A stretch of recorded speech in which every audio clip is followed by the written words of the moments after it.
ಕಾರ್ಯಕ್ರಮ. ಇಂದಿನ ವಿಷಯ ಸಂಖ್ಯೆ ನೋಡಿ ಉತ್ತರ ಕಂಡುಹಿಡಿ. ನನ್ನ ಹೆಸರು ಸಾತ್ವಿಕ್. ನನ್ನ ಹೆಸರು ಪ್ರತೀಕ್ಷಾ. ನನ್ನ ಹೆಸರು ವಿಶ್ವನಾಥ್. ನನ್ನ ಹೆಸರು ಫರೀದಾ. ನಾವು 5ನೇ ತರಗತಿಯಲ್ಲಿ ಓದುತ್ತಿದ್ದೇವೆ. ನಮ್ಮ ಶಾಲೆ ಸರ್ಕಾರಿ ಹಿರಿಯ ಪ್ರಾಥಮಿಕ ಶಾಲೆ ಸಂಬಾಪುರ್. 40ಕ್ಕೆ 20 ಕೂಡಿಸಿದಾಗ ಎಷ್ಟು ಬರುತ್ತದೆ? 50ಕ್ಕೆ 40 ಕೂಡಿಸಿದಾಗ ಎಷ್ಟು ಬರುತ್ತದೆ?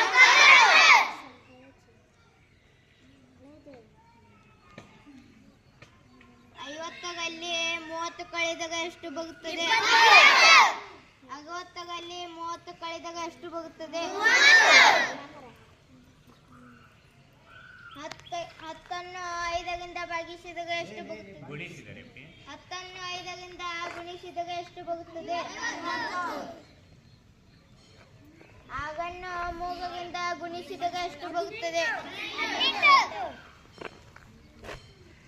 8ನ್ನು 9ರಿಂದ ಭಾಗಿಸಿದಾಗ ಎಷ್ಟು ಬರುತ್ತದೆ? 9ರಿಂದ ಗುಣಿಸಿದಾಗ ಎಷ್ಟು ಬರುತ್ತದೆ? 7ನ್ನು 9ರಿಂದ ಗುಣಿಸಿದಾಗ ಎಷ್ಟು ಬರುತ್ತದೆ? 56ನ್ನು 8ರಿಂದ ಭಾಗಿಸಿದಾಗ ಎಷ್ಟು ಬರುತ್ತದೆ? 56ನ್ನು 8ರಿಂದ ಭಾಗಿಸಿದರೆ 8ನೇ ಜೋರಾಗಿ ಹೇಳು ಮತ್ತೆ. 16ನ್ನು 4ರಿಂದ